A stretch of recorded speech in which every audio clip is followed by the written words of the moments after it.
Happy holidays, everyone! We're going to do this guide in 3 easy, simple steps. The clip, items, and dodging. Let's do this.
Alright, starting off with armor.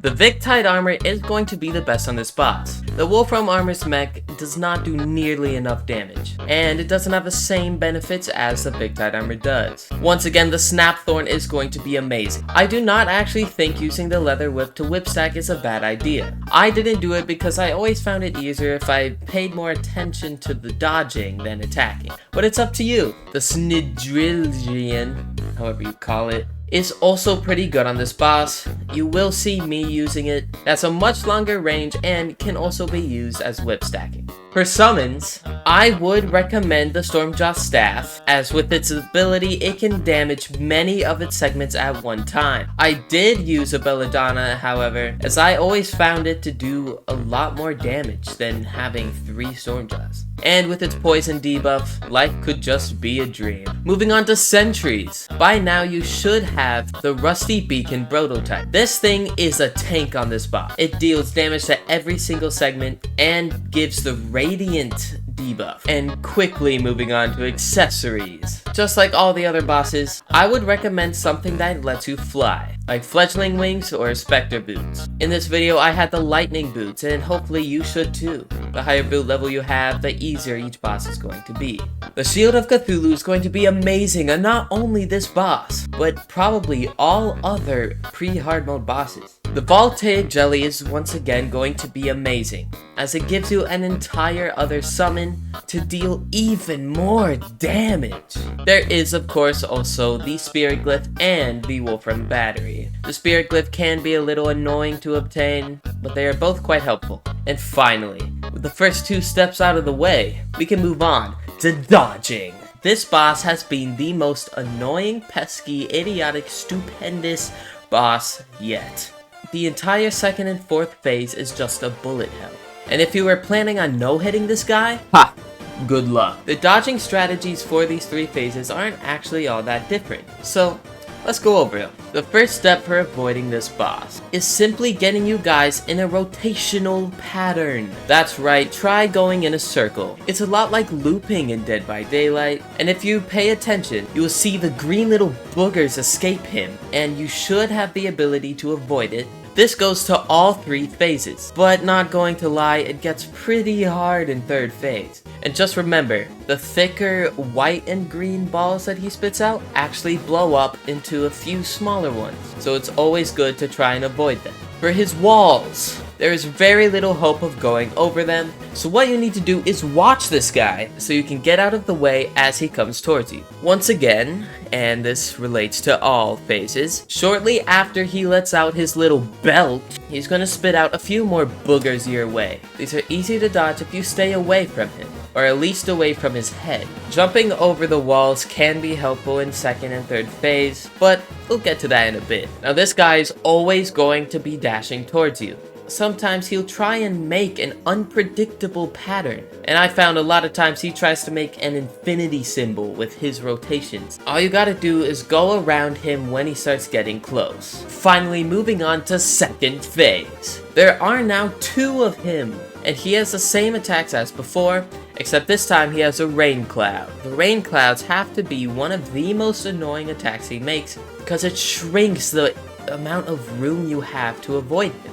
Unless you think you're good enough, going in between the rain droplets might save your life, but it is extremely risky. Otherwise, just avoid them. If you're stuck in between 2 of them, you can try to go over them, but just remember to try and keep that rotational pattern so then the worms don't get mixed up and eat you alive. But the 2nd phase rotation is annoying. They will spit out many more of those green and white balls, which means this has now turned into a bullet heck. Where his boogers are going to come from is completely unpredictable unless you're like Megamind or something. So what I did is look where I was going with my character and just paid attention to the projectiles over there. You have to keep an eye on the worms, but if you look where you're going, all I can say is get good. You just have to watch your environment, make sure those green things don't hit you, and use your items to the best of your ability, like the hook or the slime mount. Those 2 have saved my life before. Wait a minute. You thought that was it? No, there's 4 of them now. That's right. If you couldn't know hit phase 2, then you gotta practice some Enter the Gungeon, because phase 3 is going to be a pain in the butt. With 4 worms chasing you, the rotation patterns can be very annoying. They're going to split up sometimes, it'll be very unpredictable. You have to go where the worms aren't, and when they dash towards you once again, you have to rotate, but you have to rotate where you won't die, if you understand what I mean. But to avoid these balls, once again, you have to look where you're going, and you have to react quickly to the fast-moving ones. Try and stay away from the green and white ones because they will blow up, and don't stop moving. And with that, you have all the tips I have to no hit, or just beat the Eater of Worlds on Calamity Infernum mode. If this tutorial actually helped you, please subscribe, leave a like, do whatever you want. I record my videos in the order of the boss checklist as shown right there, and it is in the description below.